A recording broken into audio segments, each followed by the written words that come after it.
While we're in a break, I just got some information in my ear that we are working on right now. We hope to have for you maybe tonight, otherwise tomorrow morning, first thing on the radio program, hopefully.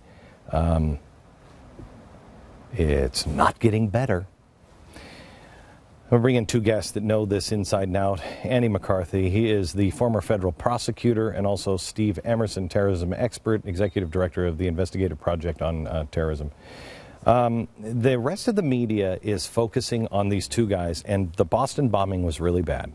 But they're focusing on these two guys, and they're trying to figure out their motivation, yada, yada, yada. I think the bigger story here is Saudi Arabia and the connections, because otherwise we're just playing a game of just catching up. We're not looking forward. Right.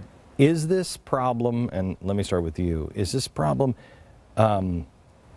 bigger or smaller than what I'm making it out to be here? The overall problem of Saudi influence and the way that it corrupts our counterterrorism efforts is a huge story. I can't imagine one of greater importance. It's one that goes back really to Khobar Towers and beyond, where the Saudis essentially stopped us from investigating the Al-Qaeda plus Iran plus Hezbollah killing of 19 members of the U.S. Air Force. It's a continuing pattern. You mentioned the 140 people who were whisked away after the 9/11 attacks. In fact, a number of those people were of great interest to law enforcement. And the problem was, it wasn't that we got them out of here, it was that we got them out of here without law enforcement being able to even say, wait, right. These guys, we might want to talk to these guys. Yes. And that's the problem with this guy. I'll bet you this guy's gone. But now we don't have him at all to talk to. And it happens over and over and over again. Glenn, they did a long search warrant, execution of a search warrant at his home. You cannot process everything that needs to be processed, go through all the leads, run them all down, and clear somebody and put them on a plane. Yeah, and this is what happens all the time. Can you tell me, as a prosecutor, can you tell me how difficult it is to get 212(3B status? It's extraordinarily difficult, because whenever you have a situation where the executive branch is able to act unilaterally, you don't have to go through court to deport somebody, there have to be a ton of internal checks so that when Congress does its oversight, when the press inquires, if it's a situation where the press does inquire, right. They have to show that you don't have some young frontline field agent who just said, terrorist, and got him out of here. There are rungs of supervision and review internally. Okay, so Steve, you have been following this guy. You really talked about this guy. I think you were the first to talk about him last week.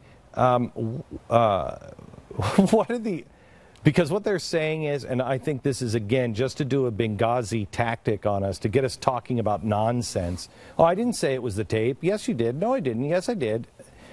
They're trying to do that again with Benghazi and this, and trying to say, no, this is a totally different guy. What are the odds the guy in the hospital is not the guy who has now 2 event files opened on him? Glenn, it's the same person. The name of the person in the hospital is the same name of the person in the event file. Okay, there's no question about it. Help me out on this. And so therefore, wait. Help me out on this, because until I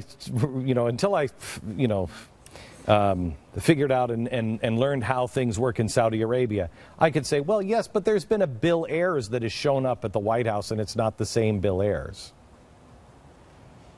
You could say that unless they had the exact same name and the same bill. No, it's impossible because the DHS file, which cited him for violating U.S. national security or being involved in terrorism, and said he had a prior case number, referred to the fact that it was created on the 16th, which is the day, which is right after the bombing, and it was created because of material or something they found either prior to that or in the search, whatever, that said this guy is a bad guy and then they decided to revoke his visa.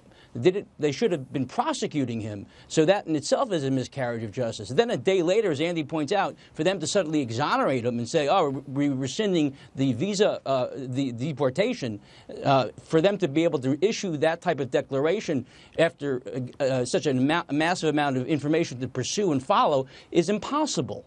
So on two areas here, they're lying. So when Janet Napolitano says, I don't know anything about a deportation, well, she was right that there was no deportation at the time she was testifying Thursday morning because they already rescinded it the night before. But they're not answering who the second guy is they're claiming that we are mistaken about. They're not answering who his name is.